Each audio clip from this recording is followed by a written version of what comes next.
తులసి ఎవరు? ఆమె రాక్షసుడి భార్య అయినప్పటికీ ఎందుకు పవిత్రంగా పూజిస్తారు? శ్రీ మహావిష్ణువు తులసిని నిజంగానే శీలభంగం చేశాడా, లేక ఇదంతా ఒక దివ్య లీలనా? రాధాదేవి శాపంతో ప్రారంభమై దివ్యత్వంతో ముగిసిన ఈ అద్భుత కథ. దేవతల పూజలో అగ్రతాంబూలమైన తులసి ఆత్మహత్య ఎందుకు చేసుకుంది? అసురుల అహంకారం, దేవతల సంఘర్షణ, పరమేశ్వరుని లీలలు, శ్రీ మహావిష్ణువు కృప. ప్రతి మలుపు ఒక ఆశ్చర్యం, ప్రతి రహస్యం ఒక ఘట్టం. ఈ అపూర్వమైన కథను పూర్తిగా తెలుసుకోవాలంటే ముందుగా గోలోకం వెళ్లాల్సిందే. గోలోకంలో శ్రీకృష్ణుడు తన మూల స్వరూపంలో నిత్య నందమయ లీలలతో విరాజిల్లుతూ కాలక్రమేణా చతుర్వ్యూహ స్వరూపాలను అవతరింపజేశాడు. మొదట సృష్టికర్త అయిన నారాయణుడిగా, తరువాత హరిగా, ఆపై వాసుదేవుడిగా, చివరికి మానవ రూపంలో అవతరించాడు. ఈ విధంగా శ్రీకృష్ణుడు తన దివ్యలీలల కోసం 4 ప్రధానమైన రూపాలను ధరించాడు. ఈ విధంగా అతను తన చతుర్వ్యూహ స్వరూపాల ద్వారా అనంతకోటి బ్రహ్మాండాల లీలలను నడుపుతూ అఖిలాండధీశుడై లీలామయుడై ప్రపంచానికి దర్శనమిచ్చాడు. గోలోకంలోని దివ్య వాతావరణంలో శ్రీకృష్ణుడు రాధాదేవితో, గోపికలు గోపాలులతో కలిసి అనంతమైన ఆనందంతో కాలం గడుపుతుండగా వారిలో ఒకరైన బృంద అనే గోపిక రాధాదేవికి నిజమైన భక్తితో సేవలు చేస్తూ శ్రీకృష్ణుడి పట్ల అగాధమైన ప్రేమను కలిగి ఉండేది. క్రమంగా బృంద హృదయంలో శ్రీకృష్ణుడిని వివాహం చేసుకోవాలనే కోరిక బలంగా మొలకెత్తింది. బృంద ఒకరోజు ధైర్యం చేసి శ్రీకృష్ణుడి సన్నిధిలో మోకరిల్లి తన కోరికను విన్నవించుకుంది. ఈ సంఘటన తెలిసిన రాధికాదేవి తీవ్రమైన కోపం వచ్చి బృందను రాక్షస కులములో జన్మించి రాక్షసుడిని వివాహం చేసుకుని కర్మను అనుభవించు అని శపించింది. ఈ శాప ఫలితంగా బృంద కాలినేమి అనే అసురుని కుమార్తెగా జన్మించింది. ఇదిలా ఉండగా ఒకసారి దేవతలకు రాజు అయిన ఇంద్రుడు మరియు దేవతలకు గురువైన బృహస్పతి ఇద్దరూ ఒక విషయమై గొడవపడి నువ్వెంత అంటే నువ్వెంత అనుకుని అందరికీ పెద్ద అయిన పరమేశ్వరుడి దగ్గర తేల్చుకుందామని కైలాసానికి బయలుదేరారు. వారిరువురు తన కోసం వస్తున్నారని తెలుసుకున్న పరమేశ్వరుడు ఎలాగైనా ఇంద్రుడికి బుద్ధి చెప్పాలి అని అనుకుంటాడు. ఎందుకంటే ఇంద్రుడికి అహంకారం విపరీతంగా పెరిగిపోయింది. సాక్షాత్తు దేవతలకు గురువైన బృహస్పతితో గొడవ పడుతున్నాడు. పరమేశ్వరుడు వెంటనే ఒక సన్యాసి వేషంలో వారి మార్గం మధ్యలో అడ్డుపడ్డాడు. ఇంద్రుడు మారువేషంలో ఉన్న పరమేశ్వరుడిని గుర్తుపట్టలేదు. ఆ సన్యాసిని చూసి తమ మార్గం నుండి అడ్డు తప్పుకోమని ఆదేశించాడు. కానీ ఆ సన్యాసి విననట్లు తన ధ్యానంలో నిమగ్నమై అలాగే ఉండిపోయాడు. అది చూసి తట్టుకోలేక ఇంద్రుడు కోపంతో వజ్రాయుధాన్ని తీసి ముందున్నది ఒక సన్యాసి అని కూడా చూడకుండా దాడి చేయబోయాడు. సన్యాసి రూపంలో ఉన్న పరమేశ్వరుడు ఒక సన్యాసిపై వజ్రాయుధాన్ని ప్రయోగిస్తావా, నీకు ఇంత అహంకారమా అని తన 3వ కన్ను తెరిచాడు. ఆ 3వ కంటి నుండి ఉవ్వెత్తున ఎగిసిపడుతున్న అగ్నిజ్వాలలను ఇంద్రుడి మీదికి వదిలాడు. ఇక ఇంద్రుడు బూడిదవడం ఆల్మోస్ట్ కన్ఫర్మ్ అయ్యింది. వెంటనే పక్కనే ఉన్నటువంటి బృహస్పతి సన్యాసి రూపంలో ఉన్నది పరమేశ్వరుడు అని గ్రహించి శివస్తోత్రంతో శివుడిని శాంతింపజేశాడు. అప్పుడు ఇంద్రుడు పరమేశ్వరుడి ముందు మోకరిల్లుతూ పాహిమాం పాహిమాం అని ప్రాధేయపడ్డాడు.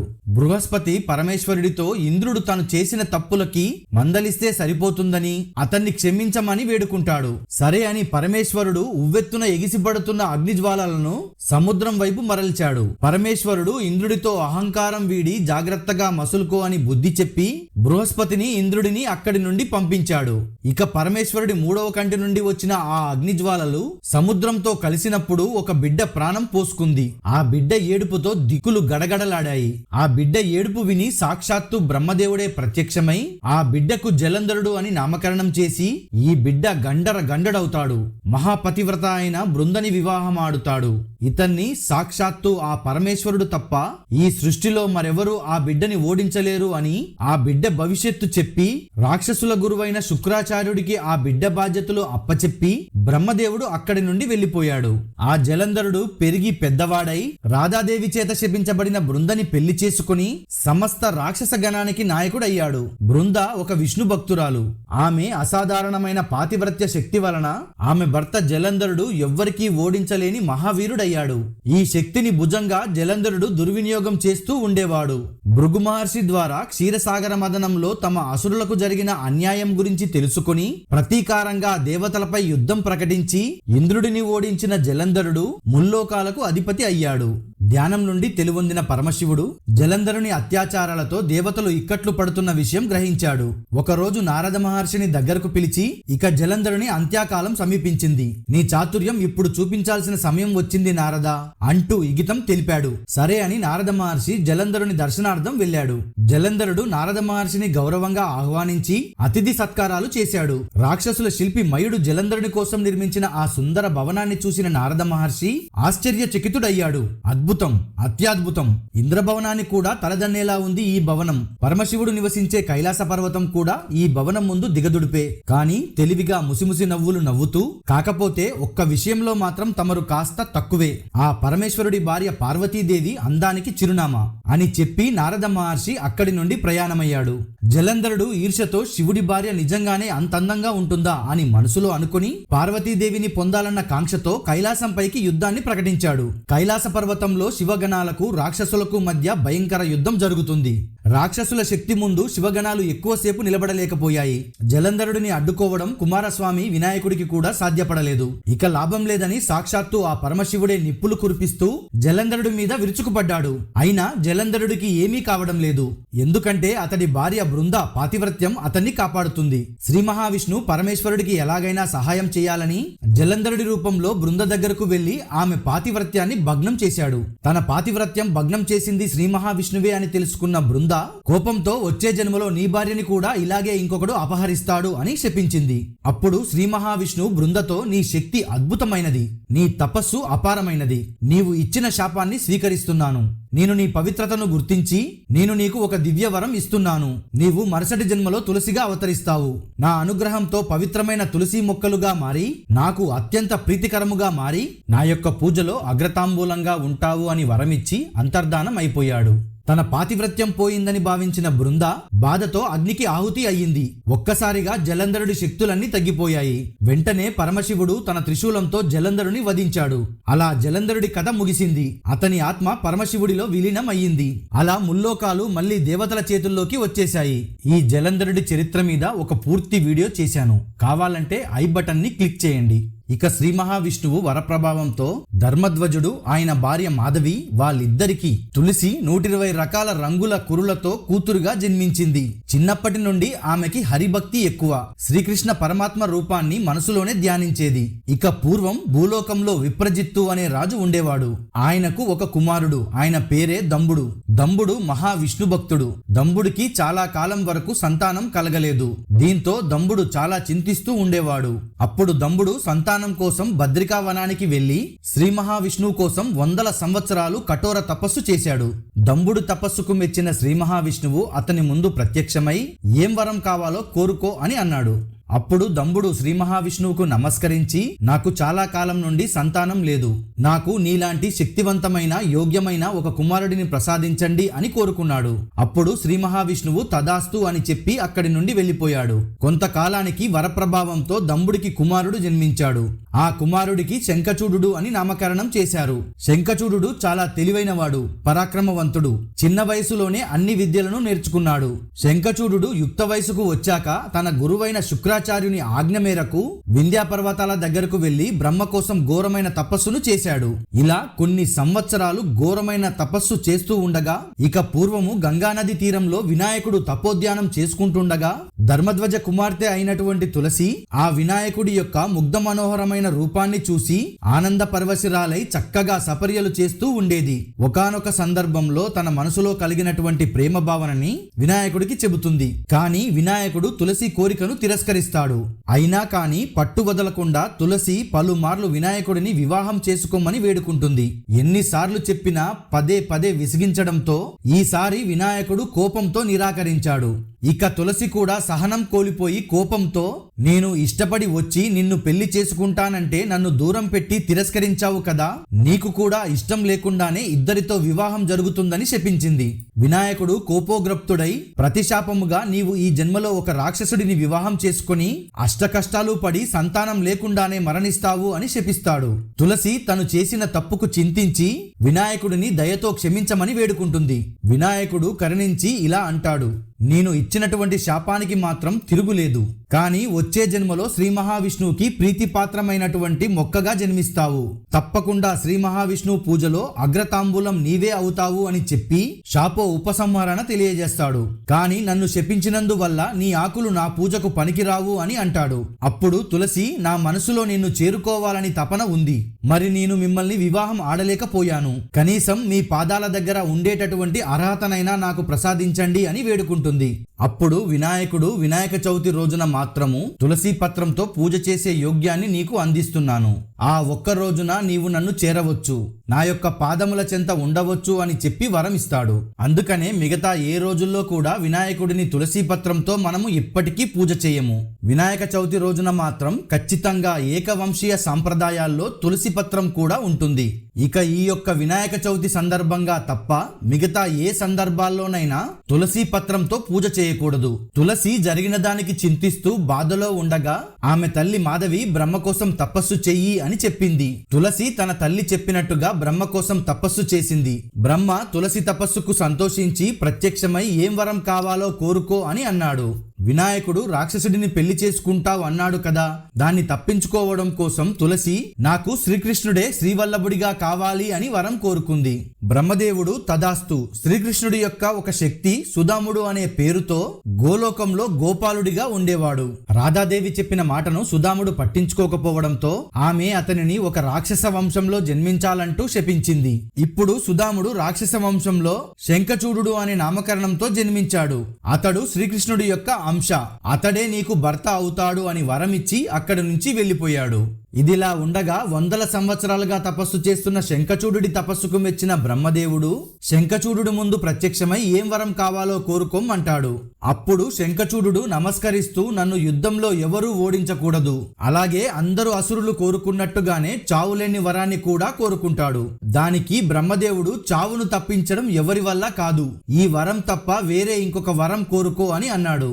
దానికి శంఖచూడు బాగా ఆలోచించి 2 కోరికలు కోరుతాడు. మొదటిది, నాకు మహాపతివ్రతను భార్యగా ప్రసాదించండి, అలాగే నా భార్య పతివ్రతగా ఉన్నంత కాలం నాకు చావు ఉండకూడదు అని కోరుకుంటాడు. దానికి బ్రహ్మదేవుడు శంఖచూడుడితో నీవు బద్రికావనానికి వెళ్ళు, అక్కడ ధర్మధ్వజుడు కుమార్తె అయిన తులసిని పెళ్లి చేసుకో, నీ కోరిక నెరవేరుతుంది అని చెప్పి అంతర్ధానం అయిపోయాడు.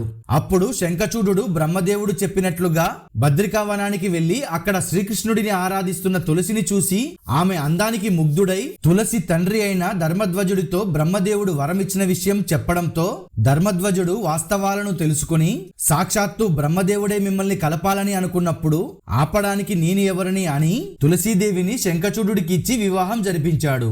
ఆ క్షణాన శంఖచూడు మిక్కిలి సంతోషించి మనసులో ఇలా అనుకుంటాడు, బ్రహ్మదేవుడు ఎలాగో నాకు మహాపతివ్రతను భార్యగా ఇచ్చాడు, ఆమె ఎలాగో మహాపతివ్రతగా ఉంటుంది, కాబట్టి నాకు ఎప్పటికీ చావే ఉండదు అని మనసులో అనుకుంటాడు.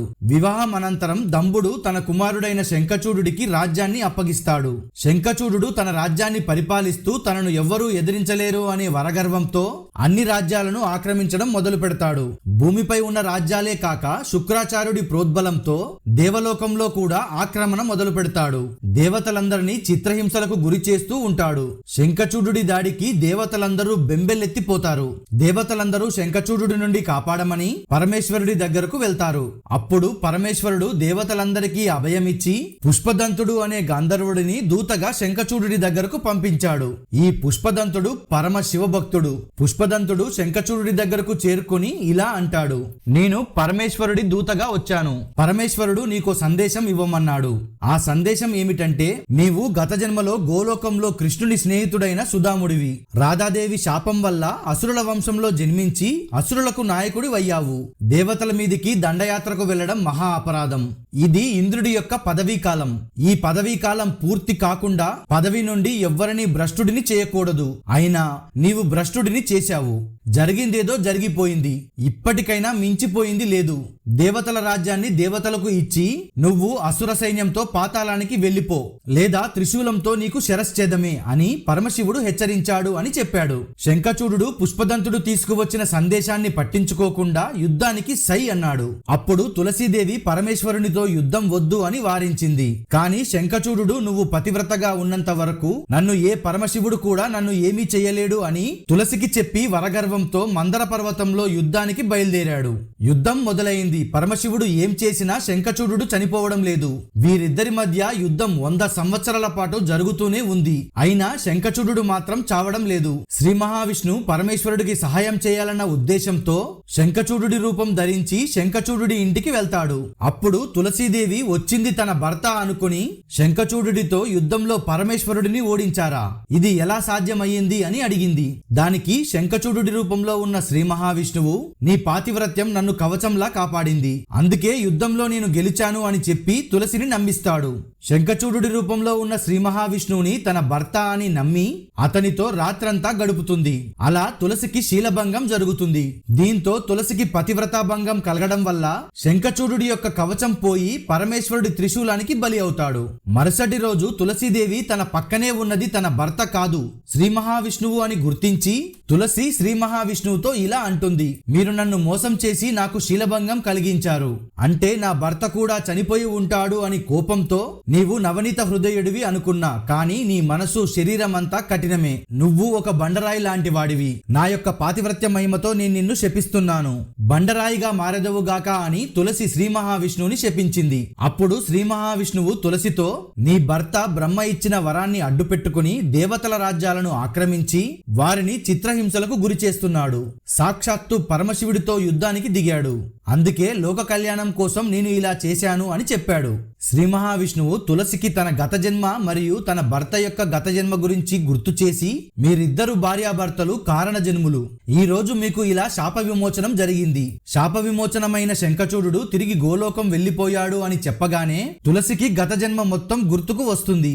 అప్పుడు తులసి, అయ్యో మహాప్రభు, ఏమీ ఆలోచించకుండా మీకు శాపాన్ని పెట్టాను, నన్ను క్షమించండి, మీరు రాయిగా మారితే లోకాలన్నీ అల్లాడిపోతాయి అని రోధిస్తుంది.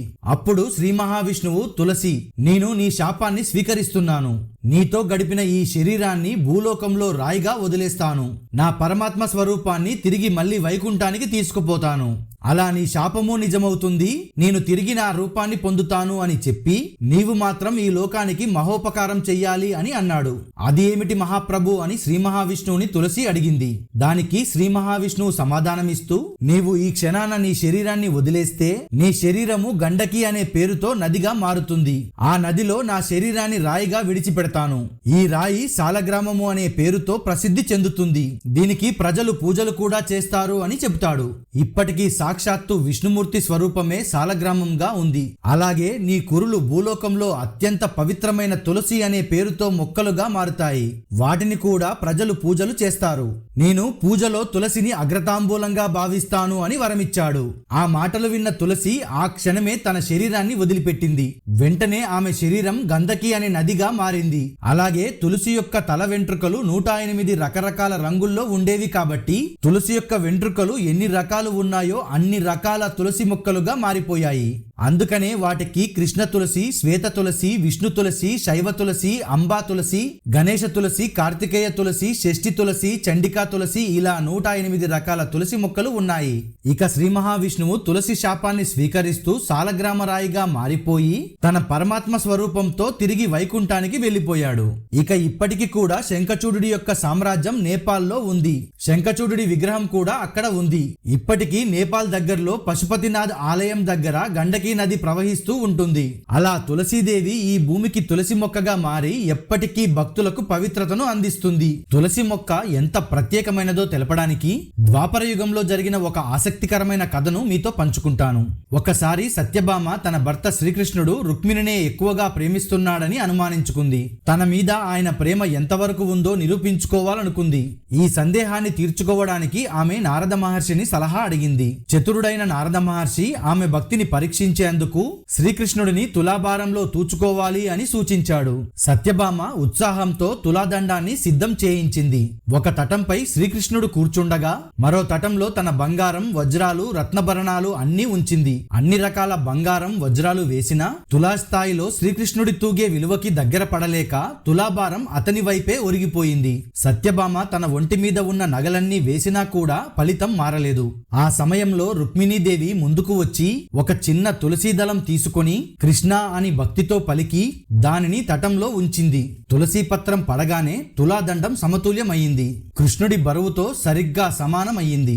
ఈ అద్భుత దృశ్యం చూసి అందరూ విస్మయంతో నిశ్చులు అయ్యారు. అప్పుడు నారద మహర్షి ఆనందంతో వివరించాడు. భక్తి లేని బంగారం భగవంతుని అర్ధరహితం. కానీ భక్తితో సమర్పించిన ఒక్క తులసి పత్రమే పరమ పవిత్రమైనది. తులసి శ్రీహరికి అత్యంత ప్రియమైనది. అందుకే తులసీ దళం లేకుండా విష్ణు పూజ అసంపూర్ణంగా భావిస్తారు. మానవుడు అంత్యకాలంలో తులసీ జలం యొక్క ఒక్క బిందువు నోట్లో పడితే చాలు, అతడు సర్వపాపాల నుండి విముక్తి పొంది రత్నాలతో అలంకరించబడిన విమానంలో వైకుంఠానికి చేరుకుంటాడని పండితులు చెబుతారు. అందుకే మరణించే వారి నోట్లో తులసి నీరు పోస్తూ ఉంటారు. దీన్ని బట్టి మనకు అర్థమవుతుంది ఈ లోకంలో అన్ని వృక్షాలలో తులసి మొక్కకు ఉన్న మహత్తు ఎంత గొప్పదో మనకు స్పష్టమవుతుంది. ఇవి తులసి మొక్క గొప్పతనాన్ని తెలియజేసే కొన్ని విషయాలు. మీకు ఈ కథనంలో ఏదైనా కొత్తగా అనిపించి నచ్చితే ఒక లైక్ చేయండి. కుదిరితే మీ ఫ్రెండ్స్ కి షేర్ చేయండి. కమెంట్స్ లో జై శ్రీకృష్ణ అని రాయడం మర్చిపోకండి.